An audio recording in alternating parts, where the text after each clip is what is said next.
जय हिंद साथियों, स्वागत है आपका आपके अपने YouTube channel UP Bihar exam crack पर। ये जो सीरीज चल रही है वो उत्तर प्रदेश पुलिस के लिए बहुत ही महत्वपूर्ण है। अब तक हमने 21 प्रैक्टिस सेट हिंदी के कंप्लीट कर लिए हैं। आज की क्लास में हम देखेंगे 22वां प्रैक्टिस सेट।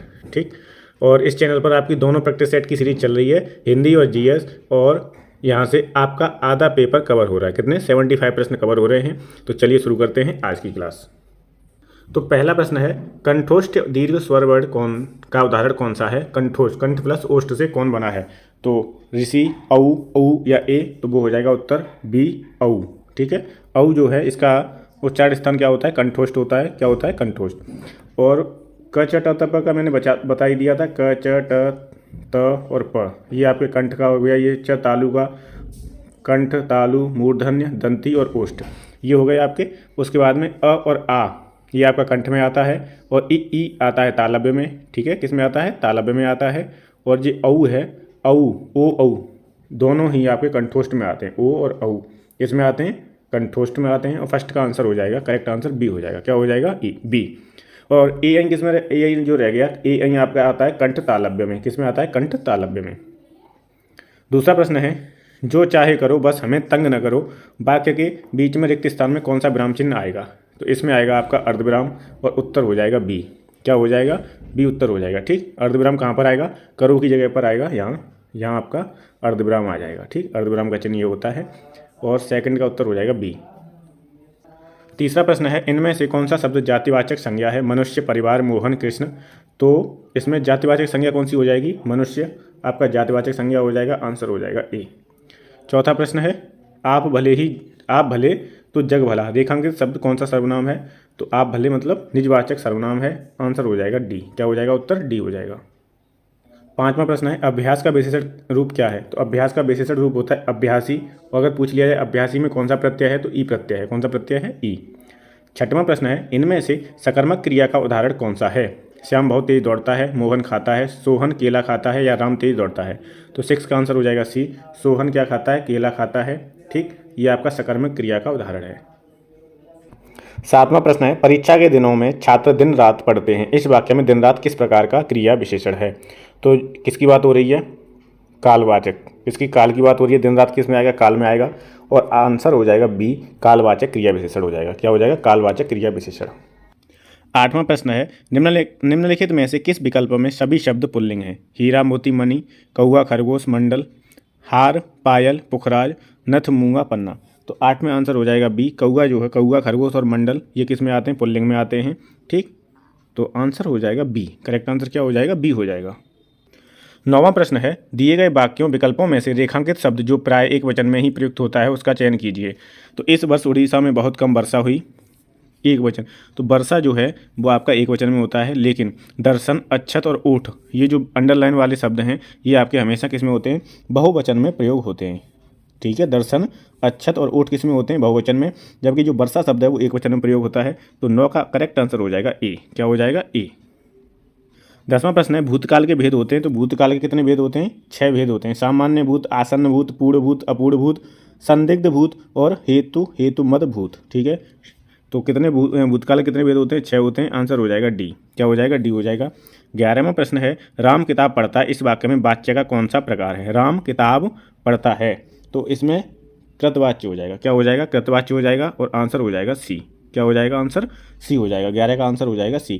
कृतवाच्य होता क्या है? तो कृतवाच्य जो होता है वो क्रिया के उस रूपांतर को कहते हैं जिससे यह ज्ञात होता है कि वाक्य का उद्देश्य क्रिया का कर्ता है, अर्थात क्रिया में कर्ता की प्रधानता रहती है। क्रिया में किसकी प्रधानता है? कर्ता की। वहाँ पर आपका होगा कृतवाच्य। और 11 का करेक्ट आंसर हो जाएगा सी। 12वां प्रश्न है, इनमें से कर्म कारक का चिन्ह कौन सा होता है? तो ये आपको याद रखने हैं। कर्ता ने कर्म को करण से या के द्वारा, संप्रदान के लिए, अपादान से, अपादान आएगा अलगाव के अर्थ में, अपादान से, संबंध का, की, के, ना, नी, ने, रा, री, रे, अधिकरण में, पर, और संबोधन हे, ओ, अरे। ठीक, तो कर्ता ने कर्म को, तो कर्म का कारक चिन्ह क्या होता है? को होता है। और आंसर हो जाएगा 12 का डी। क्या हो जाएगा? डी। 13वां प्रश्न है, अग्निठी का तत्सम क्या होता है? तो अग्निठी का तत्सम होता है अग्निष्ठिका। और विकल्प हो जाएगा सी। करेक्ट आंसर क्या है? सी हो जाएगा। ठीक, 14वां प्रश्न है, किस शब्द में अन उपसर्ग का प्रयोग नहीं हुआ? अनुपम, अनुचित, अनिच्छा या अनुगमन। तो 14 का उत्तर क्या हो जाएगा? 14 का आंसर हो जाएगा डी। क्या हो जाएगा? 14 का आंसर डी हो जाएगा। अनुगमन जो है, अनुगमन, इसमें आपका अनु उपसर्ग का प्रयोग नहीं हुआ है। करेक्ट आंसर हो जाएगा डी। अगला प्रश्न है 15वां, प्रत्यय का प्रयोग इनमें से कहाँ किया जाता है? प्रत्यय का शब्द, तो प्रत्यय का प्रयोग हमेशा शब्द के अंत में होता है। ठीक, तो पहला है शब्द के पहले, दूसरा है शब्दों के बाद में, तो शब्दों के बाद में होता है। आंसर हो जाएगा करेक्ट आंसर बी। क्या हो जाएगा? आंसर बी हो जाएगा। ठीक, जैसे चढ़ाई है, चढ़ाई में क्या है? आई प्रत्यय है। भलाई में आई है, बुराई में आई प्रत्यय है। लिखावट, बनावट, सजावट, इनमें जो प्रत्यय होंगे वो होंगे आवट प्रत्यय। कौन से? आवट। कटौती, चुनौती, पुनौती, इनमें आपका औती प्रत्यय है। क्या है? औती प्रत्यय। 16वां प्रश्न है, 16वां प्रश्न कह रहा है कि दिए गए विकल्पों में से अवनी का विरुद्धार्थी शब्द बताना है। अवनी का होता है अंबर, अवनी का विलोम क्या होता है? अंबर होता है। और 16 का आंसर हो जाएगा डी। क्या हो जाएगा? डी। अगला प्रश्न है, हमारा भावी जीवन निस्संदेह उज्ज्वल होगा, मैं रेखांकित शब्द का विलोम बताना है। तो भावी का विलोम क्या हो जाएगा? भावी का विलोम हो जाएगा अतीत, और आंसर हो जाएगा बी। करेक्ट आंसर क्या हो जाएगा? बी हो जाएगा। एक यहाँ पे और प्रश्न बनता है, उज्ज्वल कैसे लिखा जाता है? तो उज्ज्वल में दोनों जा जो होंगे वो आधे होंगे, ये आपका शुद्ध वर्तनी में पूछ लिया जाता है, उज्ज्वल ऐसे लिखा जाएगा। ठीक, 18वां प्रश्न है, लक्ष्मी का पर्यायवाची नहीं है। तो उमा, रमा, कमला, उपयुक्त में से एक से अधिक या उपयुक्त में से कोई नहीं। तो उमा जो है वो लक्ष्मी का पर्यायवाची नहीं होता है, और 18 का आंसर हो जाएगा ए। 19वां प्रश्न है, हिरण शब्द का पर्यायवाची शब्द कौन सा है? हिरण का पर्यायवाची क्या होगा? तो हिरण का पर्यायवाची हो जाएगा आपका सारंग। क्या हो जाएगा? सारंग। दूसर होता है गधे का। ठीक, तुरंग होता है आपका घोड़े का, और शार्दुल होता है सिंह या शेर का। दूसर किसका होता है? गधे का। तुरंग किसका होता है? तुरंग होता है घोड़े का, और सारंग हो जाएगा हिरण का, और शार्दुल हो जाएगा शेर का। अगला प्रश्न है, इनमें एक शब्द का अर्थ है गंध, गंध किसका अर्थ है? तो 20 का करेक्ट आंसर हो जाएगा आपका बी, बांस का। बांस में भी क्या है? बाबकरी वाला बांस है, बांस का मतलब क्या है? गंध होता है। ठीक, 21वां प्रश्न है, अम्बुज और अम्बुद का सही अर्थ बताना है। तो अम्बुज का अर्थ होता है कमल, और अम्बुद का होता है बादल। ठीक है, अम्बु, अम्बु में तो अम्बु किसका होता है? जल का होता है, अम्बु द लगा है, तो द मीस होता है देता। कौन देता है? अम्बु। अम्बु मतलब जल कौन देता है? तो बादल देता है। अम्बुद का अर्थ हो जाएगा बादल। ठीक है, अम्बु और जमिस जमुना, और पानी में कौन जमता है? कमल। तो 21 का जो करेक्ट आंसर हो जाएगा वो हो जाएगा ए। क्या हो जाएगा? ए। 22वां प्रश्न है, जो न जाना गया हो, जो न जाना गया हो, इसके लिए सही उत्तर क्या होगा? तो इसके लिए हो जाएगा अज्ञात। जो न जाना गया हो, करेक्ट आंसर हो जाएगा अज्ञात, और आंसर हो जाएगा ए। क्या हो जाएगा? ए। अगला है 23वां, जो सदा से चला आ रहा है, इसके लिए उपयुक्त शब्द क्या होगा? तो हो जाएगा अनवरत, और आंसर हो जाएगा सी, अनवरत। ठीक, 24वां प्रश्न है, आज्ञानुपालन का सही संधि विच्छेद क्या होगा? आज्ञानुपालन, तो आज्ञा धन अनुपालन हो जाएगा। आज्ञा धन अनुपालन किसमें है? डी में। करेक्ट आंसर हो जाएगा डी। ठीक, अगर इसमें पूछा जाए कि संधि कौन सी होगी, तो इसमें कौन से ऊ की मात्रा लग रही है? ठीक है, ऊ की मात्रा लग रही है, तो इसमें आपकी हो जाएगी दीर्घ स्वर संधि। कौन सी संधि हो जाएगी? दीर्घ स्वर संधि हो जाएगी।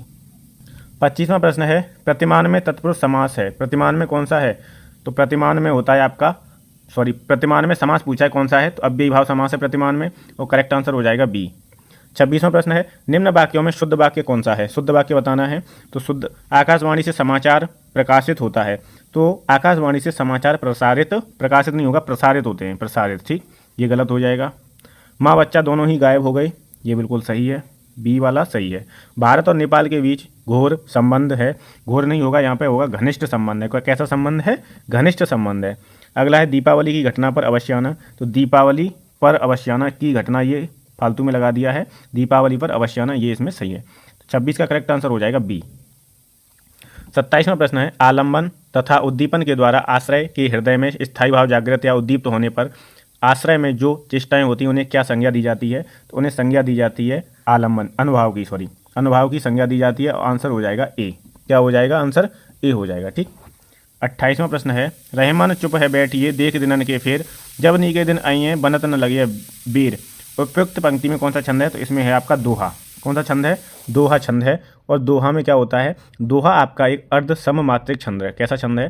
अर्ध सममात्रिक छंद है। और इसमें पहले और तीसरे चरण में 13-13 मात्राएं, और दूसरे और चौथे चरण में 11-11 मात्राएं होती हैं। 29वां प्रश्न है, राम हृदय जाके नहीं विपत्ति सुमंगल ताहे, राम हृदय जाके नहीं विपत्ति सुमंगल ताहे। इनमें से कौन सा अनुप्रास है? इसमें कौन सा अनुप्रास अलंकार होगा? सत्यानुप्रास, वृत्यानुप्रास, लाटानुप्रास या छेकानुप्रास? 29 का करेक्ट आंसर हो जाएगा सी, लाटानुप्रास अलंकार हो जाएगा। इसमें कौन सा हो जाएगा? सी, लाटानुप्रास।